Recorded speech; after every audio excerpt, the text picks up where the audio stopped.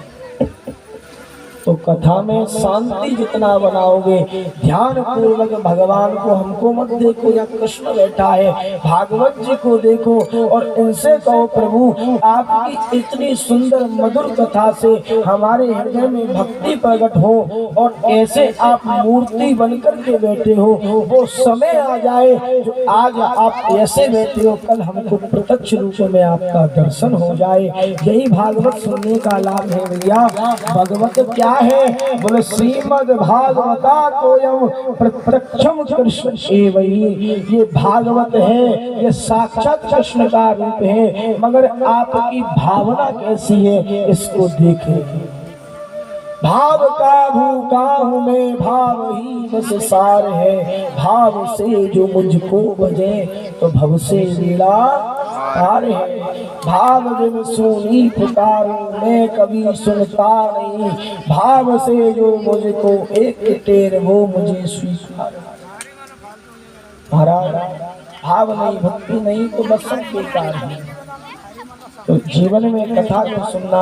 आज अगस्त ऋषि जाते हैं भगवान के पास में, बोले प्रभु मैं संसार में भजन करने के लिए मन लगाता हूँ, आप घर में बैठते हो भजन करते हो। बोले क्या हुआ? बोले घर पर कोई खटखटा रहा, काट काट काट काट। माला करने बैठे, विघ्न पैदा हो गया, बोले रिश्तेदार आ गए। एक भजन गाते हैं संत लोग, 3 बार भोजन भजन 1 बार, इसमें भी आते हैं झंझट हजार। मन मेरा कहता है मंदिर हुआ हूँ, मंदिर हुआ हूँ, कोई दर्शन कर आऊं, मगर क्या है जब 10 बजे उठोगे तो 11 बजे नहाओगे, 12 बजे तक मंदिर बंद। जाते जाते मंदिर के लग गए किवाड़, और इसमें भी आते हैं झंझट हजार। और 3 बार भोजन और भजन 1 बार, और इसमें भी आते हैं झंझट हजार। तो भैया ऐसा जीवन क्या फायदा? संसार में सब जीव हैं, सब खाना पीना रोना सब जीव करते हैं, एक मनुष्य है जो भगवान का नाम लेता है। सबसे बड़ा जो अनमोल धन है तो वो एक ही है, पायो जी मैंने राम रतन धन पायो, राधे को नाम अनमोल बोलो। बड़े बड़े संत आप लोगों से कह रहे हैं, फिर भी आप इसका नाम ना जपो तो फिर तो आपका बेकार है। तो इसी बात को आज अगस्त जी कह रहे हैं, बोले प्रभु मेरा मन नहीं लगता कहीं भजन करने का, कोई ऐसा स्थान दो, कोई ऐसी जगह बताओ मैं आपका भजन कर सकूं। तो भगवान ने कहा, बोले आप जाओ द्रोणगिरी की कंदराओं, और यदि हो तो द्रोणगिरी से बोलना तो बोले भगवान की कृपा हुई है मुझे कोई ऐसा स्थान दे। और यदि द्रोण पर्वत की कृपा हो जाए तो द्रोण का ही बेटा है गिरिराज, और यदि गिरिराज अपना बेटा द्रोणगिरी अपने बेटे को गिरिराज को आपको दे दे तो उस गिरिराज जी की कंदराओं में बैठ करके आप भगवान का भजन करो, आपका मन ऐसा लगेगा जो आप आनंदित हो जाओ। आज महाराज अगस्त जी इस द्रोणगिरी पर्वत पर गए हैं और द्रोणगिरी से प्रार्थना की है, अरे महाराज आप हमको कोई अपने अंदर ऐसा स्थान बताओ जहाँ तुम्हारी कंदराओं में बैठकर के मैं भजन कर सकूं। और मैंने सुना है तुम्हारा भक्त तुम्हारा पुत्र भगवान की भक्ति में हमेशा डूबा रहता है, हो ना हो आप अपने पुत्र को ही मुझे दे दो। आज अपने पिता की आज्ञा पाकर के गिरिराज अगस्त जी के साथ में चलने को तैयार हो गए। आज अगस्त जी अपने भुजाओं पर गिरिराज जी को रख कर के ले आने के लिए तैयार हुए तो गिरिराज जी कहते हैं महाराज मेरी एक शर्त है। बोले क्या? बोले जहां तुम मुझे एक बार स्थापित कर दोगे मैं वहां से हिलूंगा नहीं। बोले अच्छा भैया, एक तेरी इच्छा जो तेरी शर्त है वो हमको मंजूर है, मगर तू हमारे साथ चल। जब अगस्त जी गिरिराज जी को लेकर के जब आने लगे, महाराज ऊपर आकाश मंडल से आने लगे तो नीचे में उनकी निगाह दी कि उनको वृंदावन नजर आया। अगस्त जी ने सोचा, बोले महाराज ये तो राधा कृष्ण की पावन भूमि है, इस भूमि में चल करके तो 2 क्षण रुकूं तो सही, 2 क्षण भगवान का नाम संकीर्तन करता हुआ चलूं। अगस्त जी जैसे ही इस भूमि में प्रवेश किया है, अगस्त जी की मन और भावनाएं बदल गई। यमुना जी की कलवल धाराओं को देख करके मन विचलित हो गया और महाराज उस सब को भूल करके गिरिराज जी को स्थापित करके और यमुना की लहरों में स्नान करके भगवान के ध्यान में लग गए। और ध्यान करते करते कुछ समय बीता, निंद्रा खुली, ध्यान खुला। ध्यान खुलने के बाद में आज जैसे ही गिरिराज जी को उठाने लगे, गिरिराज जी उठे नहीं। बोले महाराज आप क्यों नहीं उठ रहे? बोले हमने शर्त रखी थी, हम जहाँ विराजमान हो जाएंगे वहीं हम हमेशा रहेंगे। इस बात को सुनकर के अगस्त जी को बड़ा क्रोध आया। बोले चल कोई बात नहीं, मैं तो भूल गया, मगर तूने मेरे जो मन में सोचा, तूने मेरा मन का संकल्प खत्म कर दिया। मैं तुझे श्राप देता हूँ कि तू कलयुग में तिल के बराबर रोज जमीन में धंसता हुआ जाएगा। तो आज भी अगस्त जी का श्राप जो गिरिराज जी को लगा हुआ है वो आज भी है। तिल के बराबर गिरिराज जी आज भी जमीन में धंसते हुए जा रहे हैं। ब्रज में 3 चीजें हैं और कुछ नहीं है। पहले है गिरिराज जो भगवान कृष्ण ने जब से और अब तक आज भी विराजमान है। दूसरी चीज है यमुना, जिस यमुना में भगवान ने कालिया को नाथा, जिस यमुना में की लहरों में भगवान ने आनंद लिया, ग्वाल वालों के साथ किलोड़े किए हैं, वो अद्भुत यमुना आज भी। और तीसरा वो निधवन, वो रज, जिस रज पर राधा कृष्ण के चरण पड़ते हैं, जो रज मस्तक पर लगती है तो जीवन के सारे पाप ताप नष्ट हो जाते हैं। एक बार मुक्ति कहती है भगवान से, प्रभु आप दुनिया को मुक्त करते हो, मेरी मुक्ति कैसे हो? भगवान ने कहा मुक्ति ये तो बहुत छोटी सी बात है, तू वृंदावन जा और निधवन में जाकर के बाकी रज को अपने मस्तक में लगा ले, तू भी मुक्त हो जाएगी। तो भगवान कहते हैं मुक्ति कहें गोपाल सो मेरी मुक्ति बताए, ब्रज रज और मस्तक लगे तो मुक्ति मुक्त है जाए। तो हम तुम क्या चीजें भैया? यदि आप इस कथा में बैठ कर के मुक्ति मांगते हो तो भैया बहुत छोटी बुद्धि है। क्यों? ये मुक्ति तो भैया इस कथा में सामने ठाकुर जी की आते ही मिल जाती है। भगवान के पास जाना है तो मुक्ति नहीं मांगनी, धन नहीं मांगना, दौलत नहीं मांगनी, संसार की वस्तु नहीं मांगनी, मांगना है तो भगवान से भगवान को मांग लेना। मीरा के पास कुछ नहीं था और होते हुए भी सब कुछ था, वो अपने घर की रानी थी, फिर भी संसार को छोड़ करके क्या कहती है, मेरे तो गिरधर गोपाल दूसरों न। मेरा मेरा तो तुम सब कहते हो, मगर कभी कहते हो थे इसके सिवा मेरा दूसरा कोई नहीं कहते। आप अपने दिल में सबको बसाए रखते हो। मीरा ने केवल अपने दिल में कृष्ण को बसाया था, इसलिए मीरा भगवान में समा गई।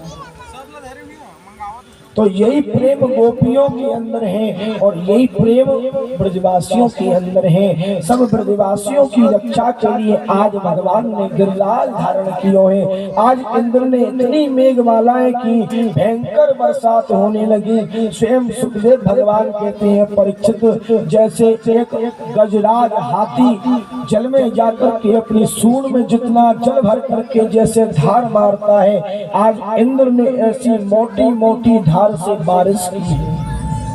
भयंकर बादल आने लगे, भयंकर गर्जना होने लगी, आज तूफान आंधी आने लगे, सब ब्रजवासी घबराने लगे। हे कृष्ण हमारी रक्षा कर भैया, हमने तो देखो पहले ही कही हम तेरी बातन में आएंगे, देखो तो सही या बालक की बातन में आए कि आज इंद्र रुष्ट है गयो, आज हो ना हो ये इंद्र हमको मार डालेगा। भयंकर मेघमालाओं को भेजा है, बारिश होने लगी है, आज भयंकर तूफान आंधी आने लगे। भगवान कहते हैं आप चिंता मत करो। गोप्याशति तदा गोविंदं शरणं। स्वयं भगवान कहते हैं ब्रजवासियों तुम चिंता मत करो, हम यही हैं और अभी भगवान से प्रार्थना करते हैं और ये गिरिराज जी हमारी रक्षा करेगा। आज भगवान पीछे से गए हैं, भगवान ने अपनी पेठ लगाई तो गांव को नाम पड़ो पेठा, और वहीं से भगवान ने अपनी जैसे ही उंगली गिरिराज जी को डालने की लगे